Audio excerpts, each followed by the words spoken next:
Assalamualaikum warahmatullahi wabarakatuh. Perkenalkan, nama saya Dina Ayu, usia saya 25 tahun.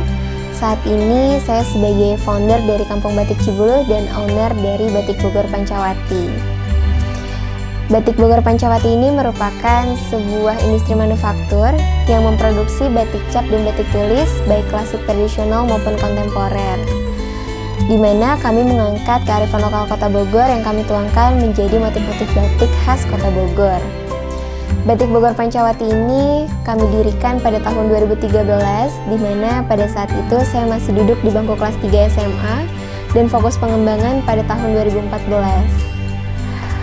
Banyak sekali proses yang sudah saya alami, jatuh, bangun, tapi di sini kami optimis untuk tetap mengembangkan industri batik di Kota Bogor. Basically, Kota Bogor bukan merupakan kota penghasil batik seperti Pekalongan, Jogja, Solo, dan Cirebon. Tetapi di sini saya punya harapan ingin mengembangkan industri batik di Kota Bogor. Sampai akhirnya di sini kita coba melatih warga sekitar, kita beri skill membatik kepada mereka sampai akhirnya terciptalah beberapa pengrajin batik di Kota Bogor.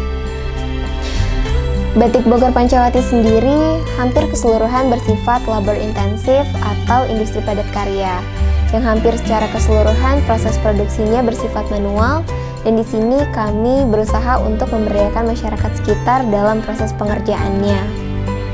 Nah, akhirnya fokus pengembangan di tahun 2014 sampai akhirnya di 2016 kami concern pada pemberdayaan warga sekitar untuk membuat batik.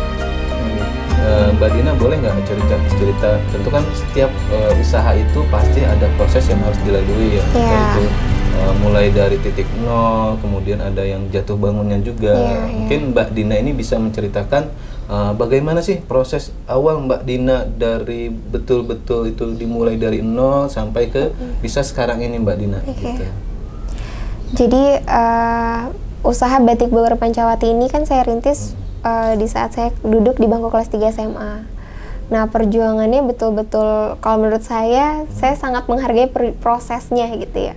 Karena betul-betul bisa dibilang bisnis ini modal dengkul gitu. Dari yang saya belajar singkat terkait batik, sampai akhirnya saya nekat untuk menjalankan usaha ini. Yang awalnya saya menjajakan produk saya ini yang masih banyak responnya, tuh masih banyak yang bilang bahwa produk saya ini belum layak jual, tapi dari masukan-masukan tersebut menjadi pecutan saya untuk lebih maju lagi. Gimana caranya saya bisa menghasilkan produk-produk yang berkualitas, yang bisa diterima oleh market. Nah, untuk menjalankan usaha ini, sampai mengembangkan usaha ini tentunya jatuh bangun itu pasti ada. Pasti ada ya. Rugi sampai puluhan juta, sampai akhirnya saya kolaps, deplisit, gak bisa ganti rugi sampai akhirnya. Gimana tuh Mbak ceritanya sampai bisa rugi puluhan itu, juta? Semakin kita naik level, semakin ujian itu semakin tinggi juga. Nah, jadi waktu itu saya pernah mendapat orderan, itu nggak disangka-sangka karena kita baru awal merintis. Saya dapat orderan kurang lebih ribuan pieces seragam batik. Nah, di tahun tersebut merupakan ujian terbesar, kalau menurut saya ya, ujian terbesar. Dari orderan itu kita udah tanda tangan MOU dan saya tuh nggak baca dengan teliti MOU itu bentuknya seperti apa. Ketika kita gagal memenuhi kemauan konsumen itu bakal seperti apa, kayak gitu. Itu nggak saya baca secara teliti. Memang kita belajar dari kesalahan ya Mas ya. Nah, sampai akhirnya setelah tanda tangan MOU, bapak saya meninggal.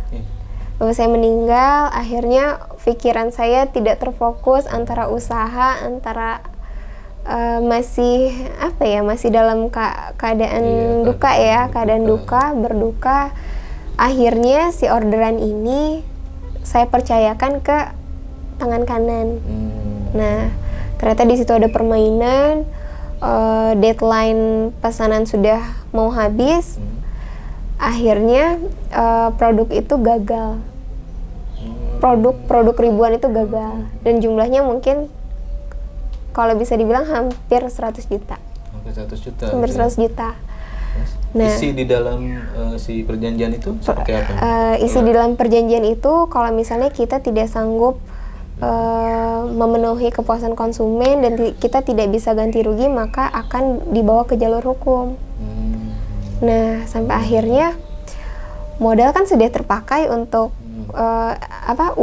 uang DP itu kan sudah terpakai untuk modal awal kita nih untuk pembuatan seragam itu. Akhirnya kan kita dari profit pun kita bukan ngambil profit yang besar, tapi bagaimana profit kecil tapi kuantitasnya banyak gitu kan pada awalnya. Dan sampai akhirnya saya udah bingung gimana caranya biar ganti rugi segala macam, sedangkan konsumen udah nggak mau tahu. Dari ribuan produk itu dikembalikan lagi ke saya di saat keluarga saya betul-betul lagi berduka pada waktu itu.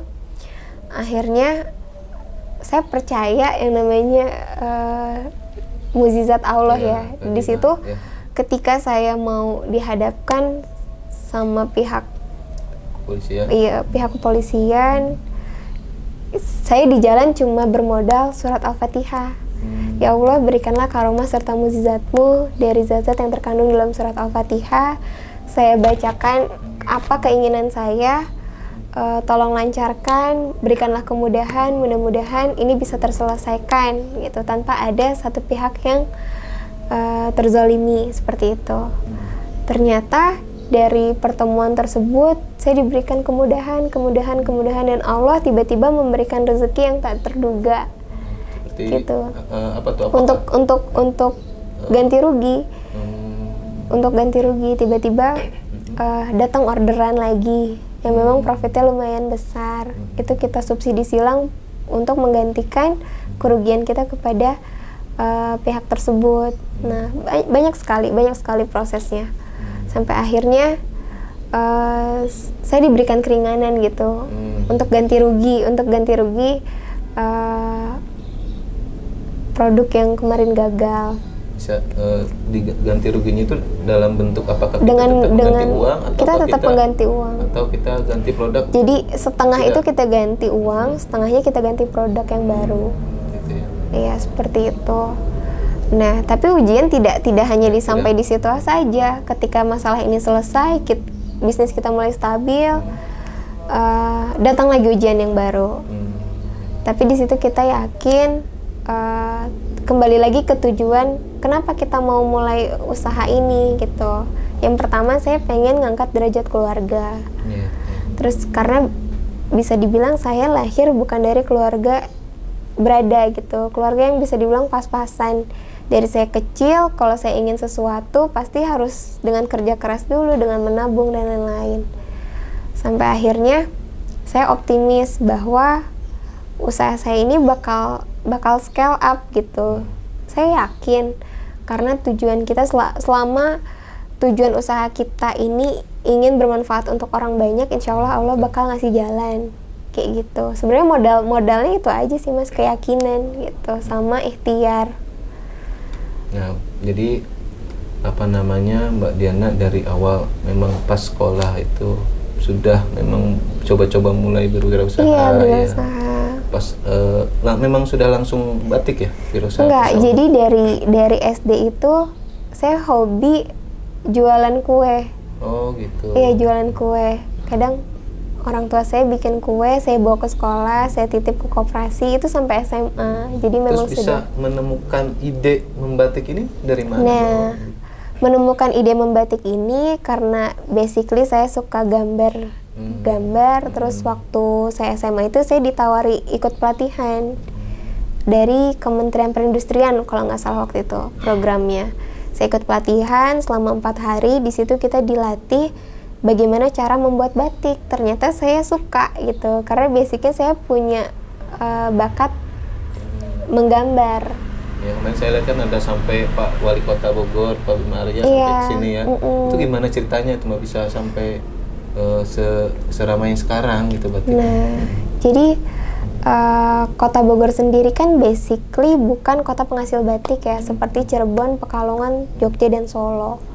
Nah, kendala utama kita untuk mengembangkan industri batik salah satunya adalah SDM. Gimana caranya kita bisa menumbuhkan SDM batik di Kota Bogor? Dan sampai akhirnya di tahun 2016 itu saya fokus untuk melatih warga sekitar, memberdayakannya, sampai terciptalah beberapa pengrajin batik di Bogor. Tidak sampai di situ, tapi di sini kita memikirkan gimana ya caranya biar pengrajin-pengrajin ini bisa terus berkembang, bisa sustainable.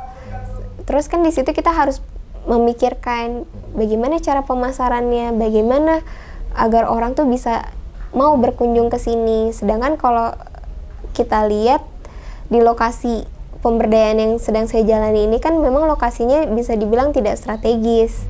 Sampai akhirnya saya punya keinginan pengen sekali menginisiasi sebuah kampung wisata, di mana kalau kita bikin kampung wisata otomatis kan bakal ada pengunjung yang datang, dan sektor ekonomi di perkampungan Cibuluh ini kan bisa terangkat, terbantu. Qadarullah, Allah memberikan jalan tuh di tahun 2019.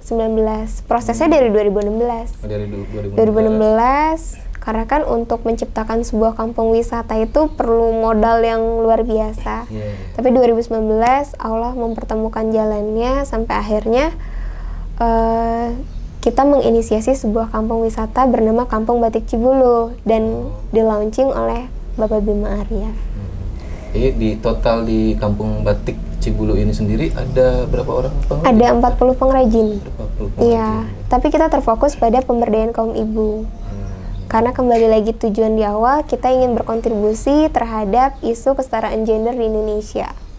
Ya, supaya bisa lebih meluaskan manfaatnya gitu. Iya, ya. betul.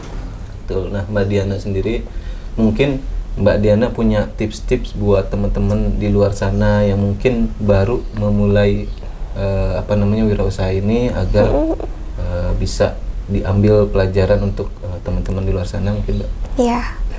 Tips utamanya adalah jangan pernah takut gagal, karena kita tidak akan pernah merasakan kesuksesan kalau kita belum pernah merasakan yang namanya kegagalan. Gitu. Jadi insya Allah niatnya dulu yang diperbaiki. Kalau kita lillahi ta'ala ikhlas menjalankannya, pasti Allah bakal ngasih jalan. Oke. Nah, jadi teman-teman semua, dari pertemuan kali ini kita bisa mengambil pelajaran bahwa Mbak Dina ini bisa sampai sekarang bukan berarti tanpa rintangan, bukan berarti tanpa halangan. Semuanya pasti penuh dengan proses, penuh dengan ujian ya, Mbak ya. Nah, mungkin video ini bisa bermanfaat untuk saya terutama dan untuk teman-teman semua yang melihat. Nah, saya kira cukup sekian. Nah, kita akhiri. Semoga video ini bermanfaat. Assalamualaikum warahmatullahi wabarakatuh. Assalamualaikum warahmatullahi wabarakatuh.